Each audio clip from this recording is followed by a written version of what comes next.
Okay, good morning. Yes, today we're going to be talking about social exclusion at school and the role of immigrant background and classroom immigrant density. So the issue of sort of immigration and inter-ethnic relations is a bit of a hot topic at the moment.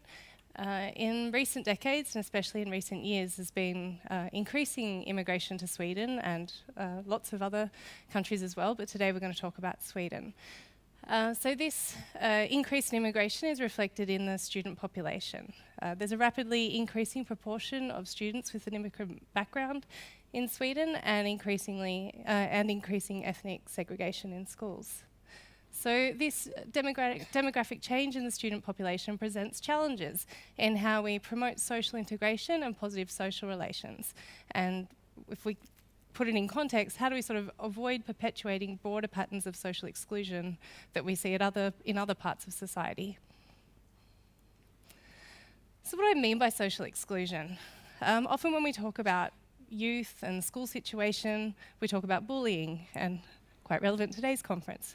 But social exclusion is many things. Bullying, of course, is incredibly important. However, as we can see in these pictures, there are other aspects of social exclusion that also deserve our attention. Social exclusion can be unintentional or intentional. We can see, especially in this picture on the right-hand side, it can be quite innocent in some cases. But this is still important because even innocent social preferences at the individual level, at the group level, they can have very negative secondary effects of perpetuating segregation and possibly prejudice. So in this study, we argue for a broader conceptualisation of social exclusion. So we've got, of course, bullying victimisation, but then we can also think of children who are not necessarily victimised, but they might be sort of disliked or avoided by their peers. And then you've also got the children who we call isolated. They're sort of ignored or forgotten by their peers. And these are also important aspects of social exclusion. So exclusion can be implicit or explicit, it can be subtle or it can be quite severe, and it changes in frequency, occurring perhaps once a week or once a month. Especially with these more subtle forms of exclusion, they can be happening every school class to some children. And as we know, social exclusion is very important for adolescent well-being. Feeling like a member of the group, a sense of belonging is important for educational outcomes and emotional well-being, and also it's really important for social integration. Particularly for immigrant youth, it's a chance to broaden the social networks, develop your language competency, and the list goes on. So, what leads to social exclusion? There's quite a lot of theories out there. I've just listed 4 theories that guided this study. I won't go into details of them now, but we've got the social identity theory, homophily. Then the next 2 theories deal with sort of the contextual effects. Where does your exclusion occur? What difference does that make? And here we've got the social misfit hypothesis and the power imbalance hypothesis. So I'll just describe the power imbalance hypothesis now. So this argues that students are more likely to be victimised when their ethnic group is smaller compared to other groups. So this theory particularly deals with victimisation. So when you're in a situation where your ethnic group is in the minority, you're more likely to be targeted because you hold less power. However, according to this theory, if you're in a situation where you're in the same ethnic group but you're in the majority, you're less likely to be targeted because you hold greater power. So one thing that all these theories do have in common, they give us sort of different aspects of why people might be socially excluded, but altogether they suggest that being different increases the likelihood of social exclusion. Now we wanted to look in more detail at what does being different mean? We're interested in immigrant background. So when we looked at the literature, we found looked at the literature on social exclusion and immigrant background amongst school children, most of the literature focuses on bullying. Again, it's very important, but it's only one aspect of social exclusion. A lot of the research is US-based, so there's a big focus on race groups rather than immigrant groups, and this isn't the same thing. It often also overlooks the heterogeneity in immigrant groups. So immigrants are not just one group, there's different generations of immigration, and especially in Sweden, there's lots of different regions of origin, so we can't necessarily just put everybody in the same group and say that they're immigrants. And there's few tests of potential explanations. So what might be underlying the exclusion? So these are some of the gaps we wanted to address. So this led to the following research questions. The first main research question is, are immigrant youth at greater risk of social exclusion than majority youth? And this is when we consider victimisation, rejection, and isolation. So looking at 3 different aspects of social exclusion. And then we were interested in the contextual influence. Does the risk of social exclusion vary with the immigrant density of your school class? So are you more likely to be excluded when you're in an immigrant sparse situation if you're an immigrant? And then the third question is, what student or contextual level factors may help us explain the influence of immigrant density? And we'll try and answer all 3 of these questions today. So the data used is part of a much larger study on immigrant youth in Europe. But today we're just going to be looking at the Swedish participants, and these were students in grade 8, so ages about 14 to 15 years old. The data we used includes self-report surveys, sociometric nominations, and also population register data. So here are our 3 outcomes. The first 2 outcomes, rejection and isolation, are based on peer nominations. This is sociometric data. And then the measure of victimisation was self-report. So for rejection, students were asked, who in this class do you not want to sit next to? And they nominated which of their classmates they didn't want to sit next to. It's quite a simple question, but it can involve a lot of attitudes. For our next outcome, we have isolation. Students were asked, who are your best friends in this class? And they could nominate up to 6 friends. Students who did not receive any friendship nominations were categorised as isolated. And then we have victimisation. So students' self-reports of being teased, bullied, or made to feel scared at school recently. And these are all dichotomous outcomes, or coded to be dichotomous outcomes. So our key predictor is immigrant status. It's a 5-category measure reflecting both immigrant generation, whether you're first or second generation immigrant, and your region of origin. So this is our attempt at trying to address the heterogeneity of the immigrant group. These categorisations, especially for region of origin, are of course not unproblematic, but it's the best we could do. So we separated youth based on where they or their parents came from into European background or non-European / Western backgrounds. And this is the breakdown of our analysis sample. So about 2/3 of youth were classified as majority youth, and 1/3 were from non-European backgrounds. And our other key predictor here is immigrant density. And this is just simply the proportion of immigrant background youth in the school class. We tested 2 versions of this measure. The one we're going to focus on today is the categorical measure, looking at classrooms that are low, moderate, and high in immigrant density. The cutoff for high immigrant density was classes with 50 to 100% immigrants. This is sort of inspired by the power imbalance hypothesis that suggests the dynamics change once you've got a different majority in the classroom. And we controlled for various socio-demographic predictors that may overlap with immigrant background, things like family disposable income, parental education, whether the parents are separated or not. So these were all controlled for. Okay, so I'm going to show you the results we can think of it in terms of 3 parts. The first part, we look at the main question, one of the main questions. Are immigrant youth more at risk of social exclusion? In part 2, we look at those interactions with immigrant density. Does the context vary your chance of social exclusion?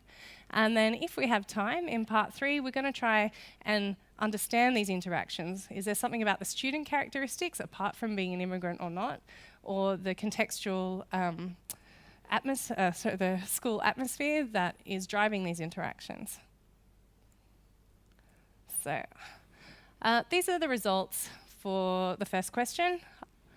The figures present your probability of being socially excluded. I'm not sure if you can read the categories underneath, but the purple column is majority youth. So majority youth's risk of being rejected, isolated, and victimised. And then we have the probability for our 4 categories of immigrant background youth. So we've got second generation immigrants and then first generation immigrants further to the right, and whether they're European or non-European background.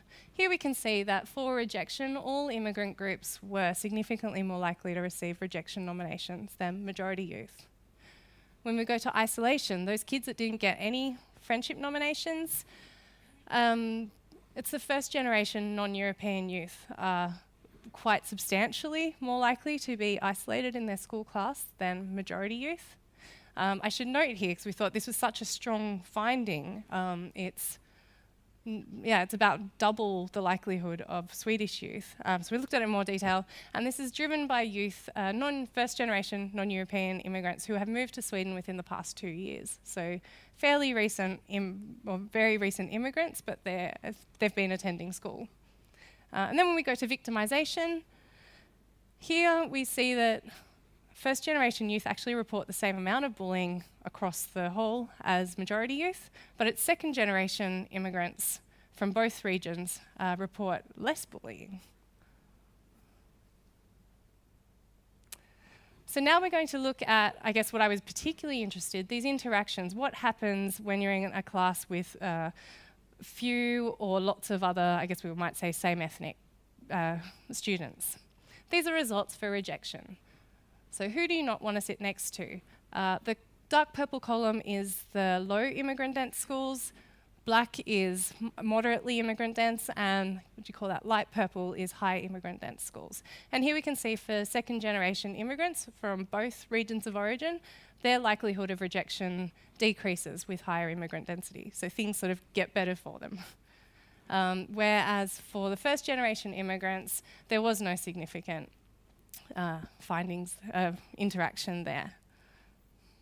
First generation youth tend to have a hard time sort of in all school classes in terms of rejection. Then we go down to isolation. Here we see quite a steady pattern there.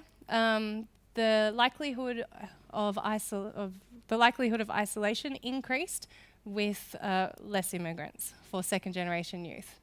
So an easy way to say that, second generation youth were less likely to be isolated with higher immigrant density. For your first generation youth, it looks like, again, they're having a really hard time everywhere, but if we remove those students who have moved to Sweden within the last 2 years, first generation youth from non-European backgrounds follow a similar trend, that the situation does get better for them in more immigrant dense settings.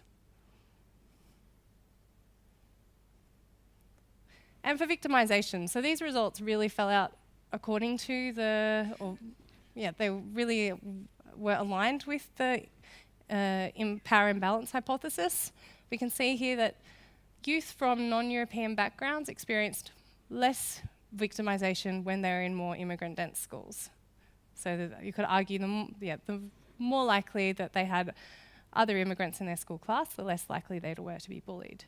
However, here we find an effect for Swedish majority youth that is also in line with the hypothesis, or the power imbalance hypothesis. Majority youth were more likely to be victimised when they're in more immigrant dense settings. So I'll just quickly summarise the results for what I call parts 1 and 2. Here we can see social exclusion, it's complex. It depends what your generation of immigration is and your region of origin. But if we have to summarise it in one sentence, we can say that generally immigrant youth are more likely to be socially excluded in immigrant sparse settings. However, the sort of good news is that exclusion decreases across there's evidence that exclusion decreases across immigrant generation, and often the differences between generations were greater than differences between region of origin. And interestingly, there also seemed to be evidence that intra-group exclusion is occurring. So if we think back to that in the results for rejection, first-generation non-European immigrants were having sort of a hard time in all class settings. So they're also getting rejected by other immigrants.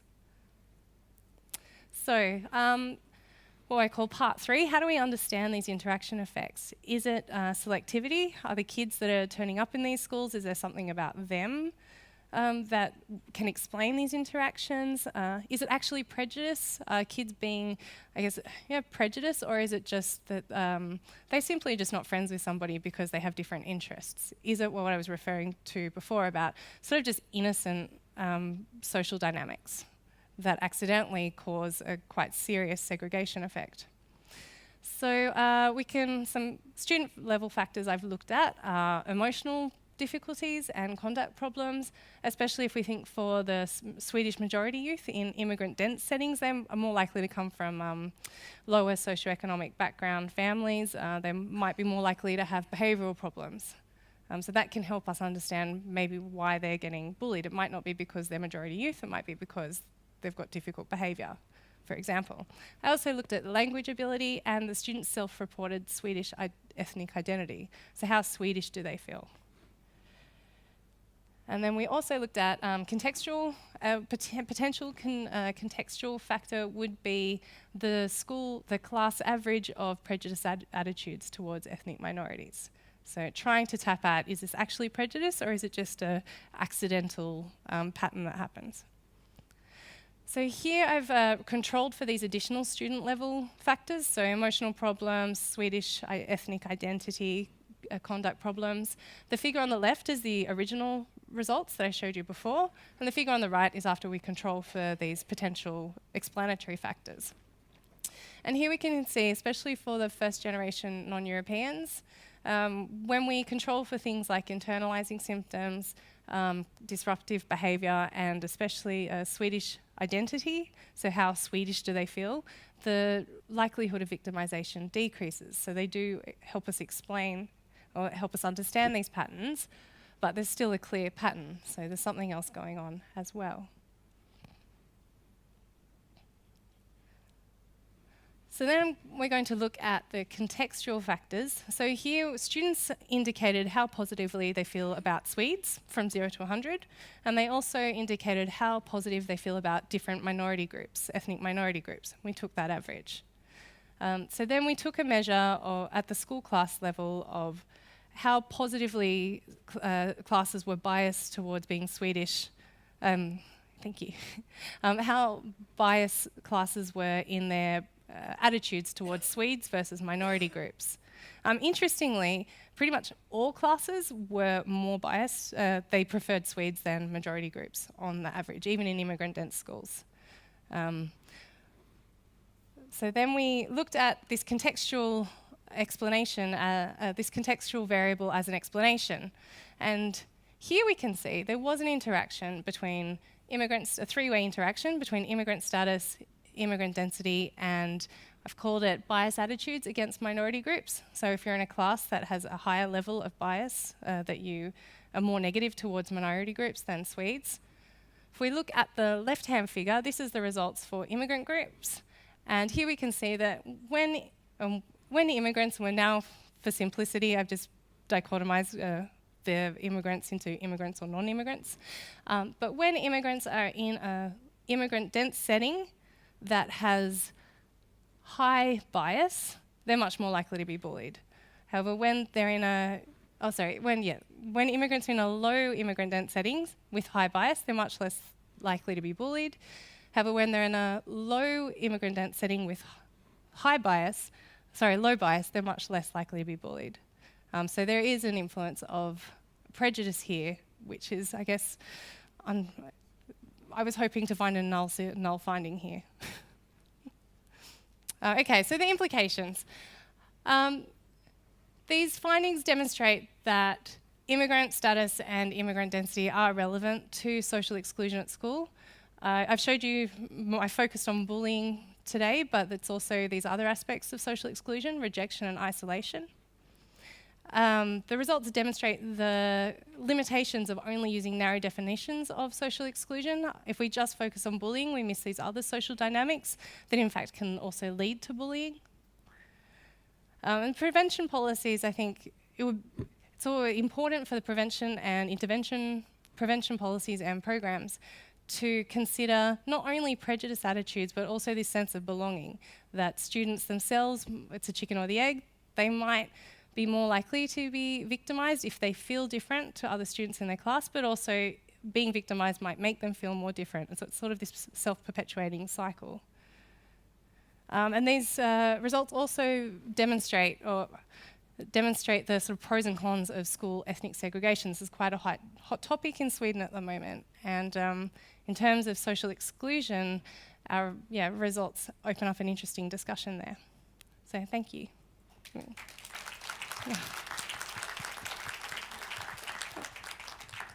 Thank you. Once again, we have room for one brief question. Got one in the front here.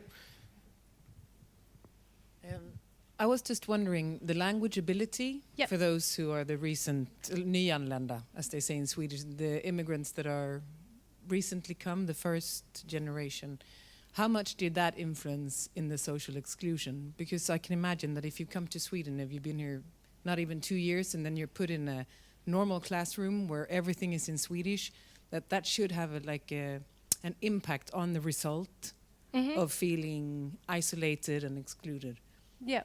So I was wondering, because you mentioned it briefly, but was it kind of a part of the, like, did you look at the language in itself, like a little more as a topic of maybe being excluded? Do you understand my question? Yeah.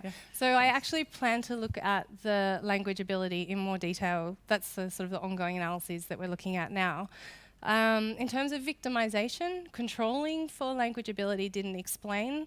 It predicts victimization, but it doesn't explain the interactions with immigrant density, that they're particularly targeted because of low language ability.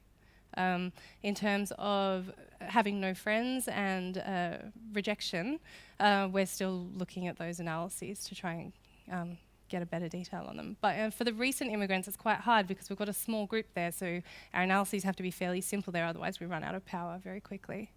But yeah, definitely. Thank you. All right. Thank you very much. Thank you.